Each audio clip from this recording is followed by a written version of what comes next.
Agosto ng taong 1986, isang kakaibang pangyayari ang naranasan sa iilang mga nayon sa Cameroon. Sa di may paliwanag na dahilan, ay biglang natumba at nawala ng malay ang mga tao. Sa daanan ay makikita ang mga nakahandusay na katawan ng mga hayop.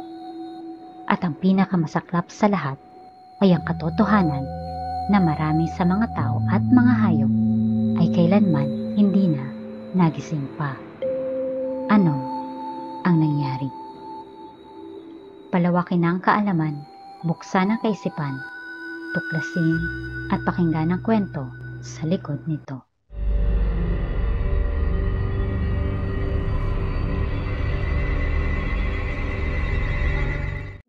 August 21, 1986, Huwebes.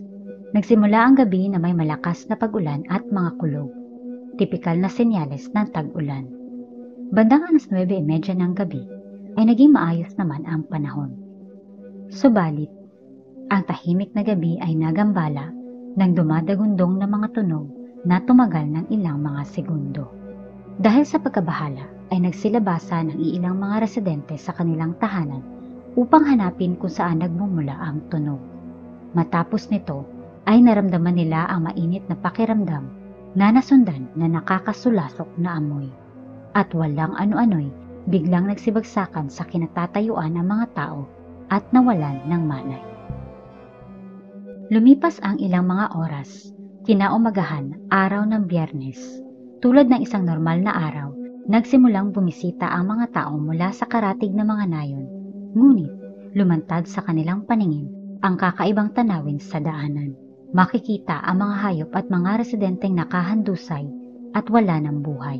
Natagpuan naman nila ang ibang mga residente na bagamat may malay ay lubos na nanghihina at di alam kung ano ang nangyari. Naguguluhan man ang lahat, isinugod naman sa mga ospital ang mga residenteng nakaligtas.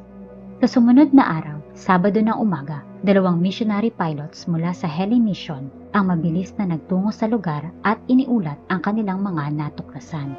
Dahil dito, nabalitaan ng ibang bahagi ng mundo ang nangyaring insidente sa mga nayon ng Cameroon.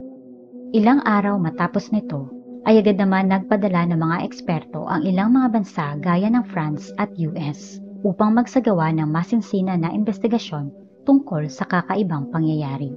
Ang mga susunod na report ay resulta ng ginawang investigasyon ng mga dayuhang eksperto, mga otoridad, mga salaysay ng mga nakaligtas na residente, mga unang sumaklolo, at ng 2 missionary pilots. Ayon sa report, tinatayang 1,700 hanggang 1,800 katao, 3,000 hanggang 3,500 na mga baka, at hindi mabilang na mga hayop gaya ng mga ibon at insekto ang namatay sa northwest area ng Cameroon. Naranasan ang kakaibang pangyayari sa 4 na mga lugar. Sa ginawang pagsusuri sa mga bangkay, iniulat na asphyxiation o pagkawala ng oxygen o hangin ang sanhi ng pagkamatay.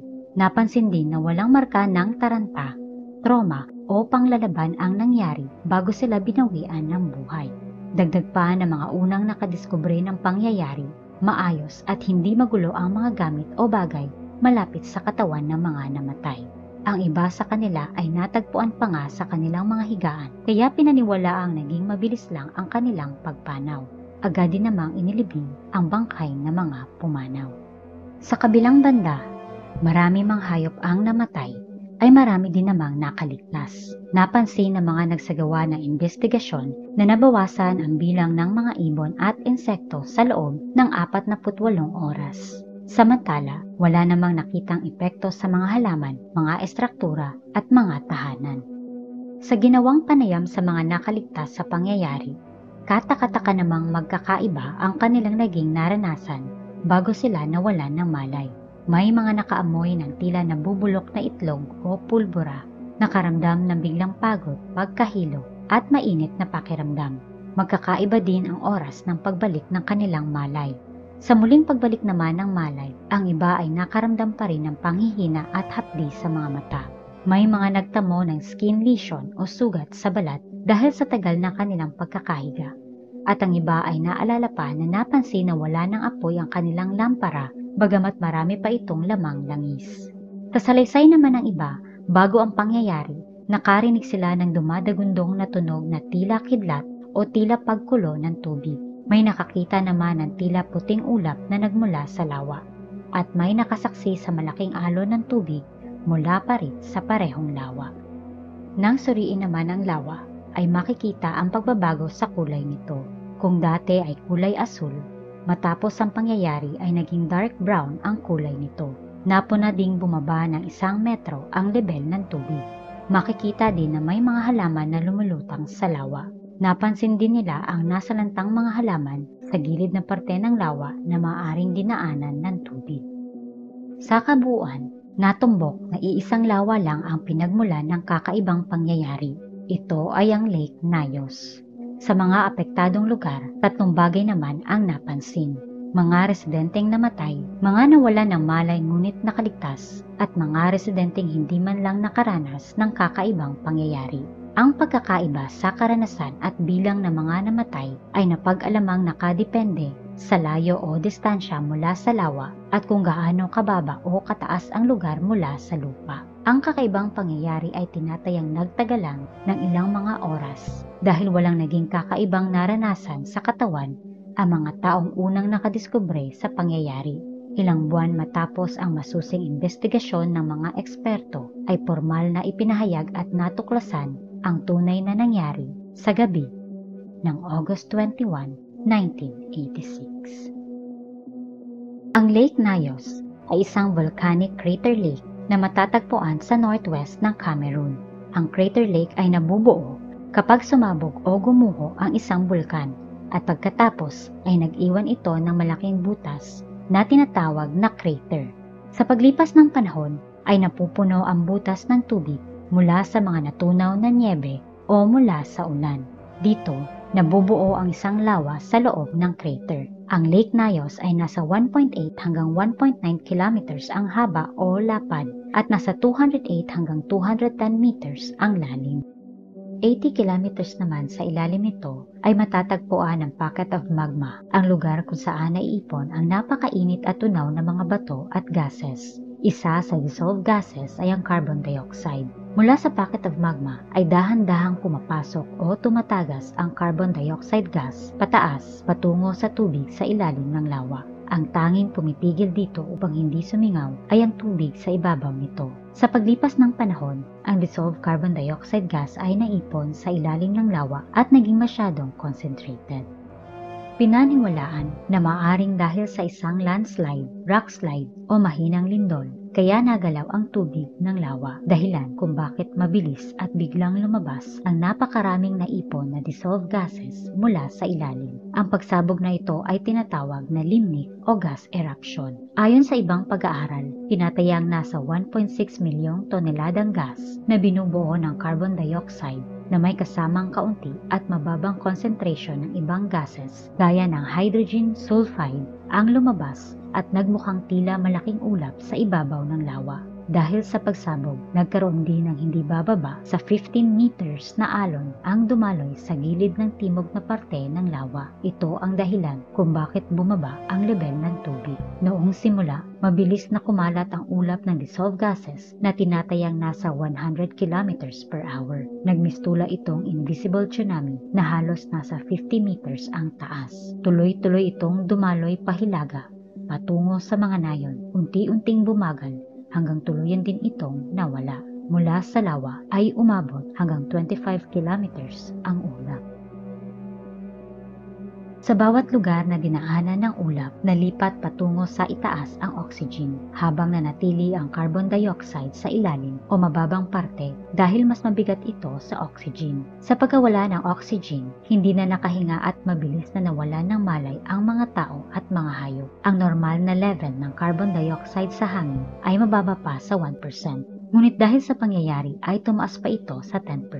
Ang nakalanghap ng labis sa 15% concentrated na carbon dioxide gas ay agad na namatay, habang ang nakalanghap ng mababa sa 15% ay nawalan lang ng malay at nagkamalay din makalipas ang ilang oras. Ang pinakamalapit na nayon kung saan unang binalot ng ulap ang nagtala ng pinakamaraming bilang ng namatay.